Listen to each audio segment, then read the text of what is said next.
Hiya, my name's Ryan and I thought I'd give you guys a wee bit of an update on the campaign. So yesterday we got the mandate that we're swapping from a on-the-ground campaign onto a social media solely campaign. You will only be able to get in contact with me over social media, includes Facebook and Instagram. You will be able to continue the conversation with me through those channels. I really enjoy being on the ground and talking to you guys, getting issues from you and hearing your stories. And don't worry, I've got a big long list of stuff to do when the election's done. But until that's handled, we're moving online. But don't worry, I'm still here. I'm still gonna be talking to you about stuff. And we're gonna be coming out with a series of videos talking about the major issues that affect students and that are affecting this election. The first among these is actually going to happen right now when we talk about coronavirus. Coronavirus is the reason we're moving online. Surprise, surprise to everyone. And rather than be all doom and gloom about it and feed into the hysteria around it, I thought I'd use my degree for the benefit. For those who don't know, I'm a biology student. I've done my research. I've went through and read some papers and looked up on some helpline websites and thought I'd give you guys a little rundown of some of the more positive aspects of coronavirus. Not made it sound weird, but you know what I'm saying on that. So basically, there are 170,000 confirmed cases of coronavirus. That includes people who currently have it and people who have recovered.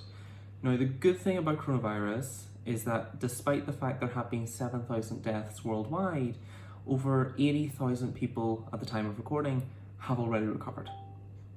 Coronavirus is not a death sentence, but it does affect certain groups more than the average.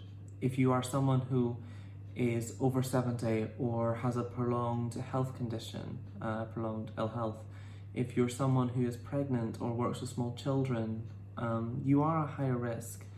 If you're immunocompromised especially, and it's about taking precautions to do with your own situation. For the rest of us, it's about isolating as soon as possible and in the correct manner for you to ensure that we slow the spread. There's a lot of drum up in the media about isolating, get alone, lock yourself in your house, bunker down. But you might not understand why we're doing that. The reason we're isolating, the reason we're self-isolating now, despite the fact that the cases in the UK are actually quite a low number, and the fact that the death toll is so low for a disease that is spreading so quickly, the reason we're isolating is to slow the spread of disease, to level the curve, as we talk about. If we were to let this spike now, it could be crisis. We'll overflow our NHS, we'll overthrow our health service, we'll cripple our country. But if we slow it down, if we take a longer time to get infected and recover, we'll actually be able to, in the long run, help and manage this disease so much better. Other things that I personally have come across amongst talking to students about this is people are scared and they don't know how to appropriately kind of sanitize and look after themselves.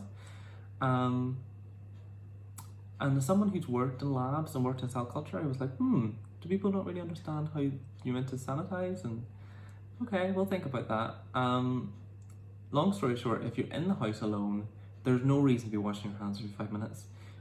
You desanitize, you wash your hands when there is a risk of exposure. You do that when you enter a new space, when you leave, when you're coming back to your own home is really important. And if you can't get hand sanitizer, that's perfectly fine. Wash your hands with hot water and soap for 20 seconds. That's the guidance from the NHS, and it will work.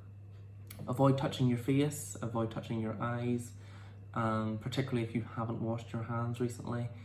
And just practice self-care and practice hygiene appropriately. Try not to stress, but watch out for your situation. If you're someone who lives at home with elderly parents or grandparents or young children, or perhaps your partner's pregnant, you will need to take allowances for when it comes to isolating. Perhaps isolate somewhere else if you do get sick. Perhaps try to remove yourself from those situations. I know many of us here on Coleraine live in Portstewart through semester time. Many of us still have 2 months worth of rent on our lease, it might be a good idea to isolate up here rather than going home if it's possible, particularly if you have vulnerable people at home. But again, deal with the situation in your own way, appropriate to your own circumstances, and please, please, please try not to panic. I received the same email you all did today, and that's that campus is officially closed. That includes our library, student wellbeing, and the entirety of the university resources except accommodation are closed tonight at 9 p.m.